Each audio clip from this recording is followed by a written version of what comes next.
Time হচ্ছে 11:30 কাছাকাছি। আমি অলমোস্ট একাই এরিয়াতে হাঁটাহাঁটি করছি। যদি আপনি কোন একটা সিস্টেম অথবা হ্যাবিটের ভিতরে আবদ্ধ হয়ে যান বা একই রকম দিন পার করেন, সেক্ষেত্রে আপনার ওই হ্যাবিচুয়ালের বাইরে যাই করবেন কোনো কিছু ভালো লাগবে না, হয় ওটা যতই ভালো হোক না কেন।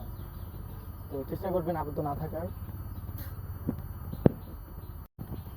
আর নিজের খারাপ হ্যাবিটগুলোকে হাইলাইট না করে একটু বের করেন আপনার ভালো হ্যাবিটগুলো কী আছে বা কী থাকতে পারে, বা কোনটার ভিতরে আপনার প্রফেশন দিকগুলো উল্লেখ করা আছে, ওই দিকটাকে আপনি বাছাই করে নিতে হবে।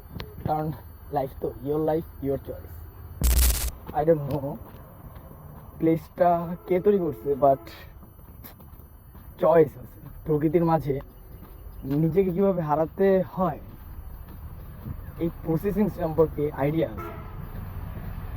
যাক, সুন্দর প্রকৃতি ইজ আ নাইস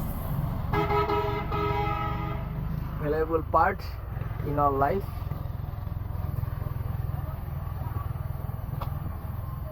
হয়তো একটা ব্যাংক ছিল।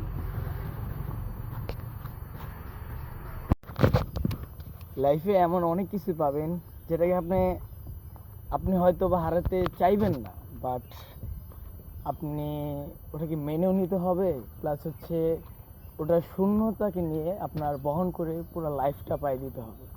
বাট লাইফ ইজ গুড, কিছু একটা শিক্ষণীয় আছে এই জীবনটা থেকে। জীবনে অনেক কিছু পাবেন যেটা হয়তো বা মেনে নেওয়ার মতো না, কিন্তু মেনে না নিয়েও পারবেন না। আর মানুষ মানুষের জন্য মায়া ব্যতীত অনেক কিছু রেখে যায়, যেগুলো হয়তো বা মানুষ না ভাবলে, না শুনলে, না জানলে হয়তো বা সেটা নিয়ে টাইম স্পেন্ড করবেও না। সময়টা এমনই, সময় নিয়ে আসে অসময়, অসময় নিয়ে আসে সময়। এটাই জীবন। कब तक बर्दाश्त होगा ये सब? हाँ, कब तक चलेगा ये नाच गाना? एक तो इज्जत कोई है नहीं इस काम में, दूसरा सारी जिंदगी थक्के खाएगा तू। जिंदगी को अपने असूलों के मुताबिक जीने का आदी हूं मैं। वही करता हूं जो मेरा दिल कहता है और वही करता रहूंगा। আর হ্যাঁ, ওই যে বললাম না, প্রকৃতির সৌন্দর্যের মধ্যে যদি নিজেকে হারাতে পারেন, সেক্ষেত্রে প্রকৃতি আপনাকে অনেক কিছু শিখাবে অথবা দেখাবে। হয়তো বা প্রথম টাইম যাই হয় সেটাকে মেনে নিতে প্রত্যেকটা মানুষেরই একটু হলো দ্বিধাদ্বন্দ্ব বোধটা কাজ বেশি করে। নিজেকে নিয়ে তো কেনা ভাবে, কিন্তু অনেক সময় দেখবেন আমাদের আশেপাশে কিছু মানুষের অবস্থান থাকে যেগুলো আমরা ওই অবস্থায় তেমনটা কেয়ার করি না অথবা তেমনটা গ্রাহ্য করি না, যে যেভাবে বুঝি। বাট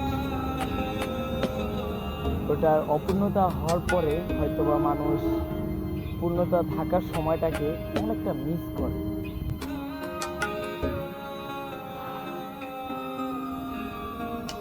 ওই যে কথা আছে না, যে হোক না 10টা ভালো নিউজ আপনি পেলেন, বাট একটা খারাপ নিউজ আপনার ওই 10টা গুড নিউজকে ভুলাই দিতে পারে। একটা কথাই বলবো, যে যেটার অনুমান আপনি আগে থেকে করতে পারলে সেটাকে একটু কেয়ার করবেন। কেননা আমাদের অজান্তে আমরা অনেক কিছু করে বসি যেটা আমরা ভাবিও না অথবা কল্পনাও করি না। বাস্তবতা তো বাস্তবতা, আবার কিছু কিছু আমরা মিস করি। আমাদের এই প্রকৃতির মাঝে আমরা অনেক কিছু মিস করি। লাইফের প্রথম সময়টা এমন কিছু অনুভূতি থাকে যেগুলো থেকে আসলে আমাদের কিছু শিক্ষণীয় বিষয় থাকে বা দিক থাকে, অফকোর্স ওইগুলো আমাদের একটু অবজার্ভ করা উচিত। প্লিজ সবাই চেষ্টা করবেন যে মানুষের মূল্যবান সময়টাকে মূল্যবান কিছু দিয়ে পরিপূর্ণ করা। কি ওই যে স্যাডনেস কিছু কাহিনী থাকে না যে আমি ওকে পেলাম না, হ্যাঁ, বা ওকে নিয়ে আমার অনেক স্বপ্ন ছিল, এই সব চিন্তা চেতনা থেকে মানে আপনিও বিরত থাকুন, প্লাস হচ্ছে মানুষকেও বিরত রাখুন। সময়ের কিছু নির্মম অত্যাচার থাকবে যেগুলো আপনার মেনে নিতে কষ্ট হলেও ওটাই বাস্তব থাকবে, এবং এটা পূর্ণতা পেতে হলে অনেক কিছু প্রয়োজন।